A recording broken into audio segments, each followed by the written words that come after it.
All right, hello class. All right, so we're going to look at another example of constant accelerated motion, and that is a free fall. Now, it's actually not entirely true.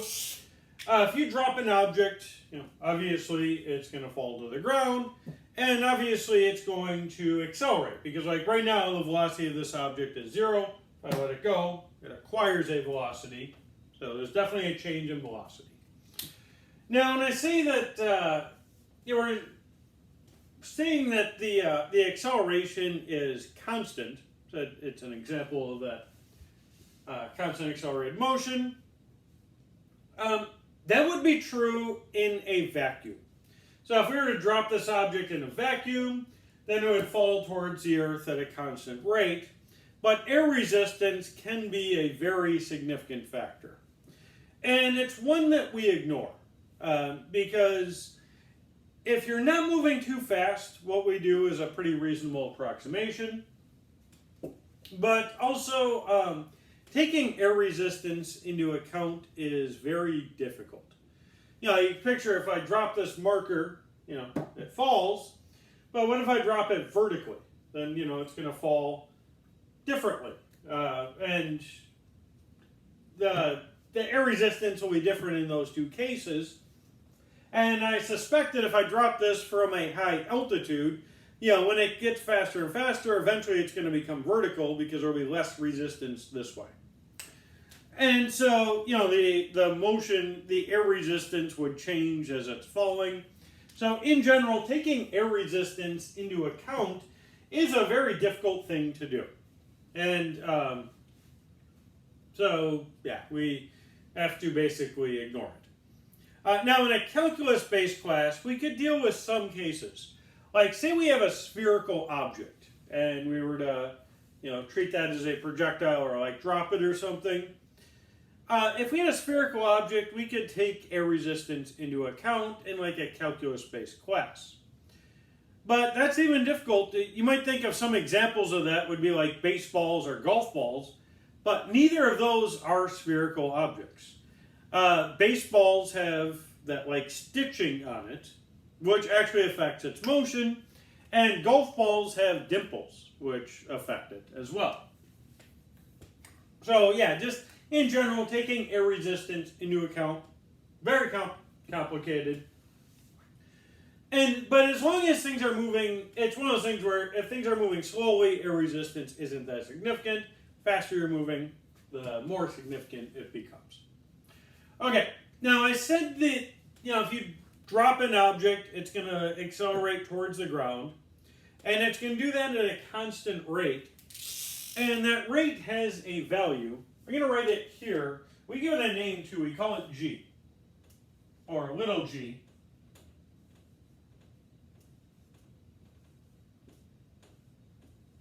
So little g is 9.8 meters per second squared. That would be the acceleration of an object in free fall near the surface of the Earth with no air resistance. Now I should point out that this is kind of a standard value. That the acceleration due to gravity can actually depend a little bit on where you are on the Earth, because the Earth is not a uniform object, and it's rotating as well, so you can get different results if you're at the equator or at a pole. But overall, it's not, 9.8,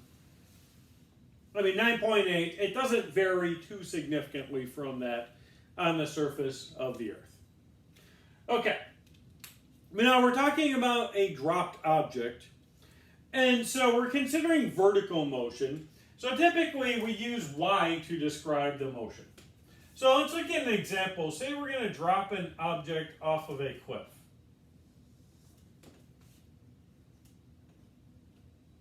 So say you're standing on a cliff and you drop an object, it's going to fall to the ground. Let's say the height of the cliff, 65 meters. That's like 200 feet. That's a big cliff. And say we drop this rock off of the cliff, and we want to know certain things. Like, we want to know how fast this thing is going to be going. when it hits the ground. And we also want to know, like, how long is it going to take to hit the ground? So let's answer both of those questions. So we have this rock. We're going to drop it off a cliff. It starts out 65 meters above the ground. And the first choice we have to make in how we go about doing this problem is to pick a coordinate system. And there's two ways we can do that. One thing, because we're dealing with vertical motion, in this equation, we're just going to replace x with y. So we're going to say, like, y is our vertical direction. And so the equation y equals y naught, and then the rest of it is exactly the same. So when it comes to our coordinate system, we have two choices. We have the standard choice, where we could say y equals 0, and say upwards is our positive direction. And this has the advantage, if you want to call it that, of being kind of standard. So let's actually do it this way. But I'm going to mention the other choice, which would actually be better for this problem. But we could also say y equals 0 at the top, and say down is our positive direction. And we're going to do it this way first, but then I'm going to show how we would set it up this way, and we'll get the exact same result. It's just a little bit easier, actually, doing it this way. But here, we're going to first ask the question, how long is it going to take this object to hit the ground? So we're going to write down this first equation for this problem. So y equals, now we have y naught. The first term is y naught. And it starts out a distance h above the ground, so we have h. That's the starting location. And now the second term, we have v naught t. That was the initial velocity times time. But the initial velocity is 0, so we don't even bother with that. And then we have this plus 1/2 at squared. So we have a plus, which I'm going to erase in a minute. And then we have 1/2. Now the acceleration due to gravity, now you might see some books where they say g is minus 9.8 meters per second squared. I've seen that before. I don't like that. The reason they put that minus sign in there is because the acceleration is always downwards. But by doing that, they're kind of telling you that up is a positive direction, whether you like it or not, when you should have the freedom to define your coordinate system however you like. So g is just the magnitude of the acceleration. So in this case, because up is our positive direction, the acceleration is minus g. So what I'm going to do is I'm going to put a minus sign out in front. So we have y is h minus 1/2 gt squared. Okay. Now, what this equation tells us is the height above the ground, because we're measuring from y equals 0, which is the ground. This gives us the height above the ground as a function of time. And so, just as a test, what if we plug t equals 0 into this equation? What is the y coordinate? Well, this whole term is gone, we get y equals h. So it's telling us that t equals 0, this rock is at a height h above the ground, which it is. So that worked out well. Now, what we want to know is, when is it going to actually hit the ground? So it's going to fall down and then hit the ground here. I'm going to label this. Let's call that point A, where it hits the ground. And it's going to hit the ground at a time we'll label t, the subscript A. And so this is the basic equation that gives a height above the ground as a function of time. And so what we want to do is, let's just plug in the coordinates at this point A. So at point A,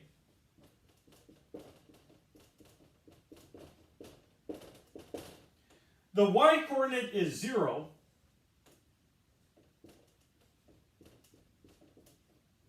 And the time is this particular value, which we don't know yet. But we can just call it TA. So yeah, just the y-coordinate 0, and time is this particular value. And if you look at this equation, we know h and we know g. So we can solve for t. So let's just move things around a little bit. 1/2 g TA squared equals h. So we just move this term to the other side. And that would mean TA squared is 2h over g. So we multiply by 2 to get rid of the 1/2, so we have 2h, and then divide by g to get t by itself. And again, remember when we're doing this, we should always include the units. So h is 65, so 2h is 130 meters. And then we divide by 9.8 meters per second squared. So those meters cancel out, and our units are seconds squared, which is what they should be because we're dealing with, we have the time squared. So this is going to be around 13 seconds squared. And so then we take the square root. Square root of 13 is around, what, 3.4? I'm going to check these numbers. First, let's do 130 over 9.8. It's a little more than that, but 13.265. And let's take the square root. Oh, yeah, it was a little bit off. It was 3.6 seconds. So if we drop an object from this height, that's how long it's going to take to hit the ground. Now, before we move on, let's consider this other coordinate system, how we would do this. So we're saying y equals 0, and down is our positive direction. And so now, I'll just, let's see, I want to keep this.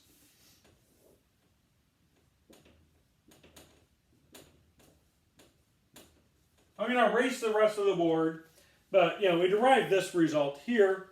I'm going to write that off to the side, and then let's put the numerical value as well. Okay, so let's set it up if we pick this other coordinate system. Oh yeah, so we don't want this equation anymore. Now we'll have a new equation. So here we have y equals, and we look at these three terms. Now, with this coordinate system, y naught is 0, v naught is 0, so these first two terms are gone. And now in this coordinate system, because down is our positive direction, and this object is accelerating downwards, a is plus g in this coordinate system. So the acceleration is downwards both times. It's just up to you if you want to call that up or down. So here we have y is just equal to 1/2 g t squared. And so you can see by picking this coordinate system, our equation is, a bit nicer. Although one maybe disadvantage here, it depends on what you're trying to do, but like this isn't giving us a height above the ground, it's giving us like the height below the dropping point as a function of time. So maybe if you want the height above the ground, then you'd pick this coordinate system. But if you just want to know how long it's going to take to hit the ground, this one is a little more straightforward. But yeah, either way works. And then again, if we look at point A,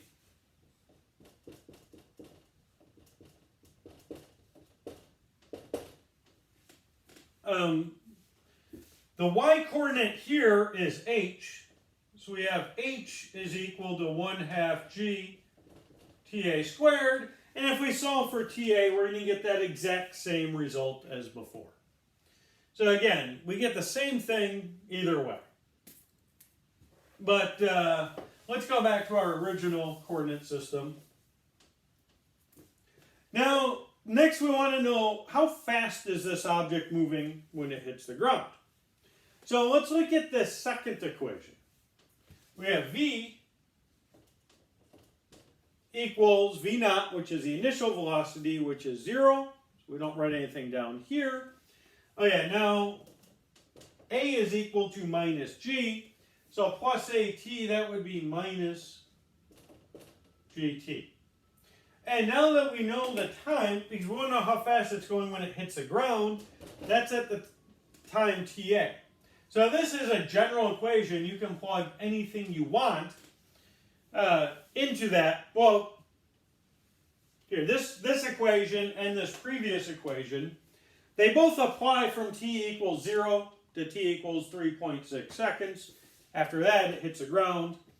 But, yeah, so this, you can plug anything in that domain. But if you want to know the velocity at this point, we'd have minus 9.8 meters per second squared times 3.6 seconds. So first, let's check the units. Here we have seconds on top and seconds squared on bottom. One of those cancels out. This is going to be around 35 meters per second.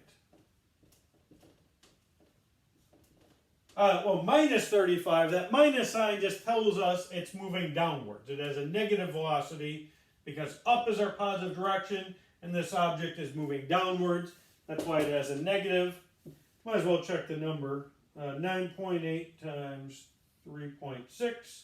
Yeah, 35.3. We'll just, two significant figures, we're good. Okay. And so this is kind of a standard problem. And again, we just always ignore air resistance because it's very difficult to deal with.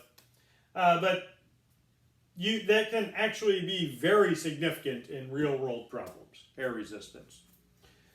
But, yeah, I think we'll leave it at this one. At here, not much else we can do with this question. So this is a good place to stop.